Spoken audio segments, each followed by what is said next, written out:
Hi guys, it's Nicole, and today I'm sharing another double page birthday themed layout. If you saw the previous one, you will kind of know the headspace that I was at during this process. This layout and the one previous to this, these are my homework, or if you're following the Darkside of Scrapbooking challenge, this was my phase 3 for the month of June.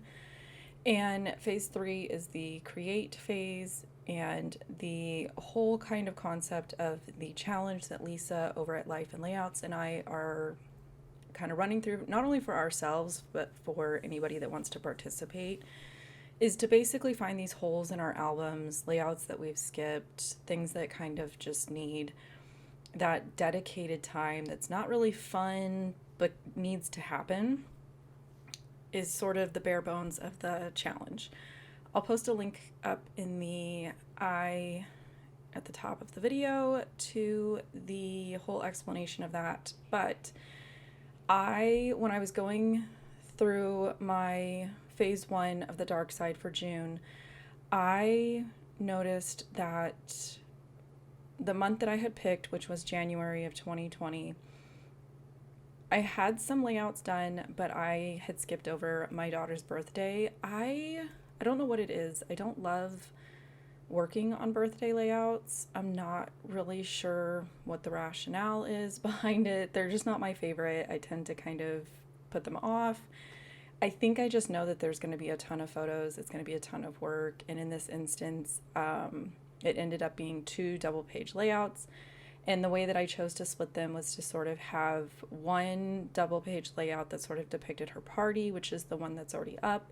And then the one that I'm working on today is sort of just all of the selfies and portraits of the people at the party. To me, it just kind of made more sense to split it that way.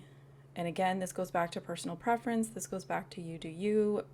You may mix your photos. You may do separate layouts for specific family members. I was like, you know what, I just kind of want to have an overall look at everybody that was here, the pictures that my daughter took with everybody, and that's, again, my personal preference. So I'm actually using another sketch from the same bundle that I used in the previous layout. I'll link it down below. It's basically a sketch where they're all double page layouts, and I think they all have 10 photos. However, I tend to not pay attention to that because I modify the amount of photos a lot.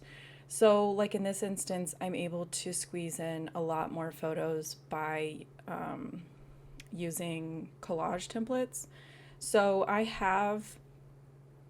I'm pretty sure this is a set from Carrie Bradford. Again, I will link it if I can find it, where the prints are 4x6s and then the collages are kind of already done for you. You just drag and drop your photos, and there's a couple different, I want to say there's 10 or 12. I tend to use the same 2 or 3 that I just kind of like.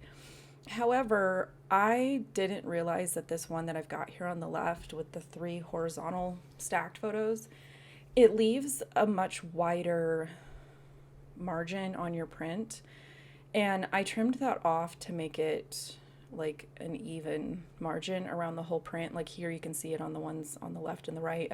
I printed the same photo twice. I will fix that, I hope. Oh, please tell me I fixed it. Okay, we're gonna go on this ride together. Okay, so oh man, I hope I fixed that.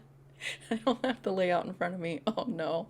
Okay, well, if I goofed, I'll figure it out later. I'll reprint something and put it on there.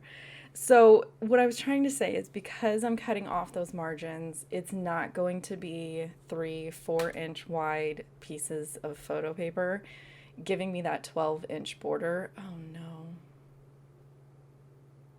Okay, hold on. I have to pause and go look. Okay, yes, I just confirmed. I used the same two printouts of the collages. It's fine. I will fix it when I get done with with editing this video. I am not going to take the time, unfortunately, to redo the layout photos. We're just gonna kind of leave it as is. I've already put everything away. The layout is even in my album because I was a good little scrapbooker and I put it away. However, I'm gonna have to take it out and I will just find three. I'm willing to bet you there was 3 photos that I forgot to print, so I'll drop them back into that template. And at least this style is going to be an easy way to just kind of glue it right on top. Now, I did want to mention that, I think I said it in the other video, I was really fighting myself. I think it was the theme. I think it was just the fact that I was not in the middle to do double page layouts, and here I'm doing double pages back to back. And I kept sort of picking things that take forever. Dickers kind of take a little bit. Stitching takes a little bit. Doing DIY embellishments with all the stars takes a little bit. So I was just kind of feeling like I want to be done.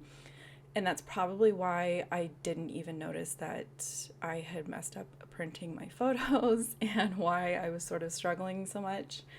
In the previous clip, I didn't catch it in time. This pink square that I am stitching right now goes on the left page, and I really struggled because I couldn't figure out why the sizing was so weird. If I had sized the photos that go on top of it, and it was because I had trimmed down that 4x6 photo and made it skinnier. So again, I just kind of, at some point my brain just kind of says, you know what, done is better than sort of sitting here hyper focusing on the fact that there is this like giant gap. And I found that I had just enough of one of the pattern papers that I was like, you know what, we're just gonna kind of fill in these holes with the pattern paper. And then I think even after I did that, I had like maybe an eighth to a quarter, to not quite a quarter of an inch still of a gap. And I didn't want to add like another strip of paper there. I didn't really want to add a border. So something that's that small, this probably makes some people cringe, something that's that small, it does not bother me in the least to just grab my paper trimmer and I'm just going to cut my layout down.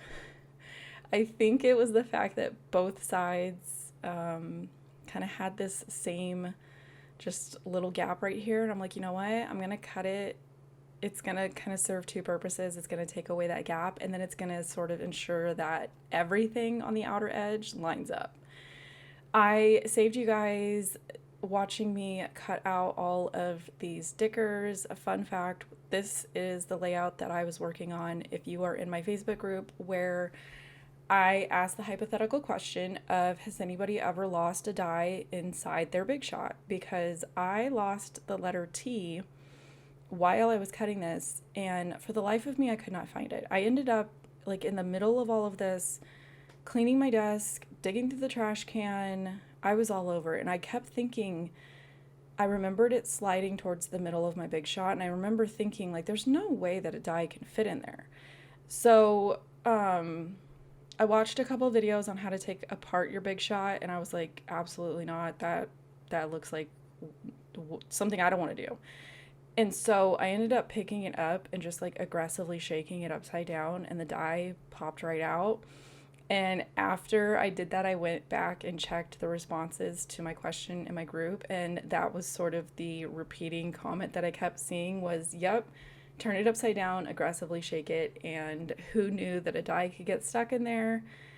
And a lot of people were questioning how I managed that. You guys, I don't know. I just get going, I cut a bunch of stuff, and 9 times out of 10, I set my Big Shot back on the floor. So I shouldn't be surprised that I lost it, but I found it, so good to go. I cut out a bunch of these stars. This was depicted on the sketch. I think it was shown as hearts, but because all these birthday layouts I'm using stars, I just was like, you know what, let's just go ahead and go with this. I don't love the color combo of this page, but again, it was sort of done is better than not done. I only did 1 layer of white cardstock on these. I wanted it to be a little, not like super thick, but I wanted it to have more than just the pattern paper layer because I'm going to stitch through these. and it's going to go through the entire layout, but I wanted them to have a little bit more substance so that when I'm stitching through them, I have less of a chance of kind of ripping through these stars. So I did my best to kind of evenly space them out. I had just purchased these sewing quilting rulers.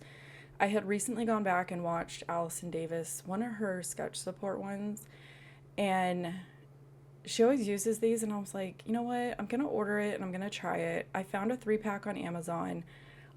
I absolutely love it. I think as somebody who, I say, I visually measure more than I like mathematically measure stuff, and then the fact that it's a little bit heavy, it kind of stays in place better than like my T ruler. My T ruler I fight constantly because I bump it all the time. And this has just enough like weight to it, and then the fact that it's really wide, it tends to stay, and like, I don't know, I don't fight it as much. So I went through, glued all of those stars down, drew myself a line, and then started this tedious process of poking all of these holes. I do, in this type of situation, I try to keep it, I don't want to say even, but like I figure out how many holes go between the stars, and I try to do that between all of the stars so that everything kind of looks the same. And then I poked one in the middle of the star and then one on each, so all the stars just have 2 stitches. This just kind of helps me sort of figure out placement, I guess. I don't know, you guys. Half the time I'm winging it. I don't really have a set like distance for my stitches. I just kind of go with what looks good in the moment. And then I had a bunch of die cut stars left over from the previous layout, so I did save a little bit of time, didn't have to go back and cut a bunch more stars. So I'm just gonna use the ones that were left over. I did do like a quick flip through of, these are just like basic labels that I keep out, thinking maybe I can add to stuff.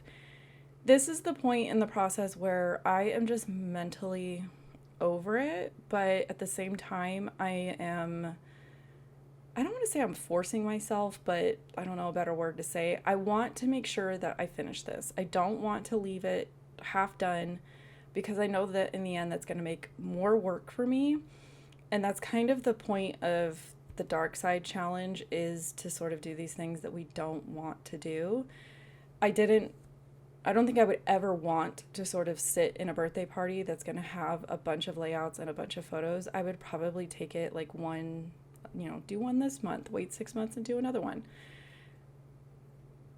Current me appreciates the fact that past me was willing to sort of stay in this mindset and get it done, because I can now say that the month of January and the year of 2020 is completely documented, meaning everything that's in my digital files and everything that I deem needs a layout has a layout, and those layouts are in my album. And that's pretty much the core of the Darkside challenge. So while I was hating myself and hating doing this process, it works.